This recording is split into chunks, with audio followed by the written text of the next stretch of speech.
Wow, this is gonna make Watergate look like a simple misunderstanding.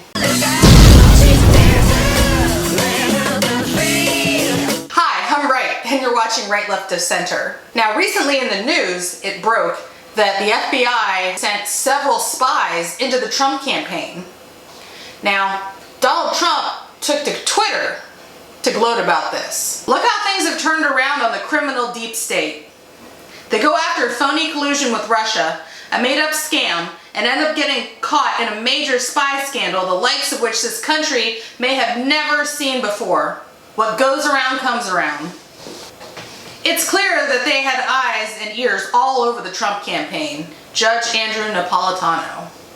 Spygate could be one of the biggest political scandals in history. Trump should be happy that the FBI was spying on his campaign.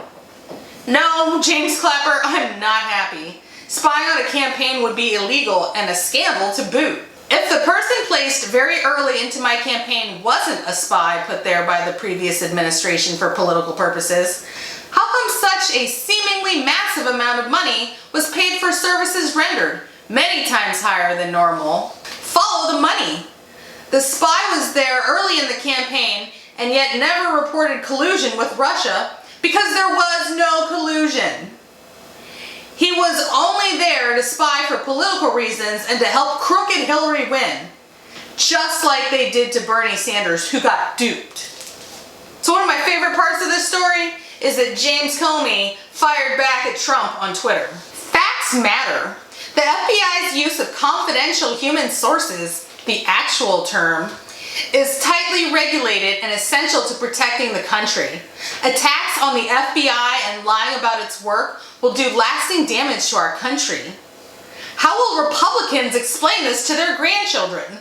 How will Republicans explain this to their grandchildren?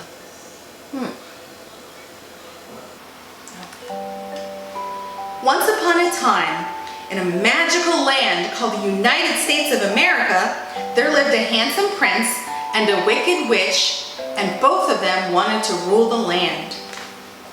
America was a special kingdom because the people there believed that their leaders should be elected by the citizens of the kingdom every 4 years and rejected the concept of the divine right to rule. Now the wicked witch, whose heart was truly dark, didn't care about the will of the people and colluded with the rival kingdom of Russia to influence the 2016 presidential election. So the wicked witch paid one of her flying monkeys named Christopher Steele $168,000 to write a dossier filled with Russian lies to try to hurt the handsome prince and blame him for the Russian collusion. The FBI, headed by the evil Count Comey, also paid Steele $55,000 and agreed to cover his expenses. The evil Count Comey, knowing that the Steele dossier was unverified, used it to obtain a FISA warrant to spy on Carter Page, who was one of the prince's campaign consultants. The evil Count Comey and his gang of villains never revealed to the court that the Wicked Witch and the FBI paid Steele, or that Steele hated the prince, or that the verification of the dossier was based on a Yahoo News article whose source of the information in that article was Steele himself, or that the FBI terminated their relationship with Steele because Steele had leaked his relationship with the FBI to the press, despite the fact that the FBI was using the argument that Christopher Steele was a reliable source to make up for the fact that the dossier was unverified. But if that wasn't enough, the FBI sent spies into the prince's political campaign, flying monkeys, and even a walrus. All of this was very, very illegal. As luck would have it, the good citizens were able to tell that the witch was truly wicked, and the handsome prince won the election. Fortunately, the Wicked Witch and her flying monkeys were all very stupid because they forgot about the Patriot Act. The flying monkeys had built a giant spy grid that collected the information of all of the good citizens without a warrant, which was against their constitution. But the dumb flying monkeys' crimes were also recorded by the NSA. The flying monkeys never thought they would lose control of the government, and either a witch or a flying monkey would always be in charge. So when the handsome prince won the election, the evil empire started to panic. Suddenly, the handsome prince knew where all the bodies were buried. He realized that the flying monkeys had infiltrated all of the branches of government.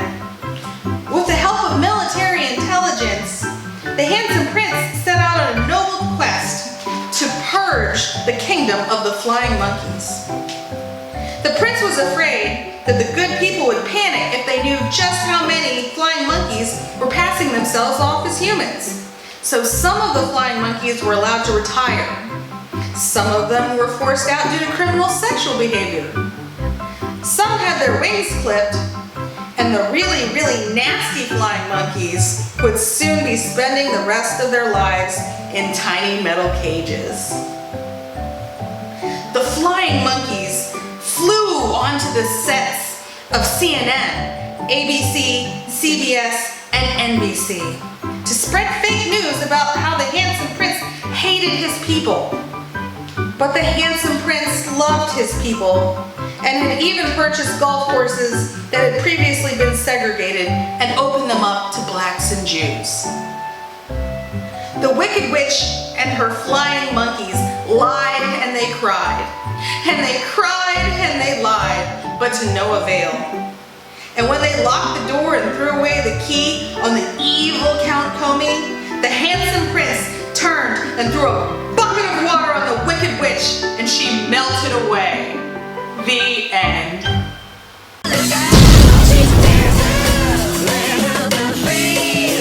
If you like this video, subscribe and give it a thumbs up. I'm right from right, left of center. And if you're watching, you're probably right too.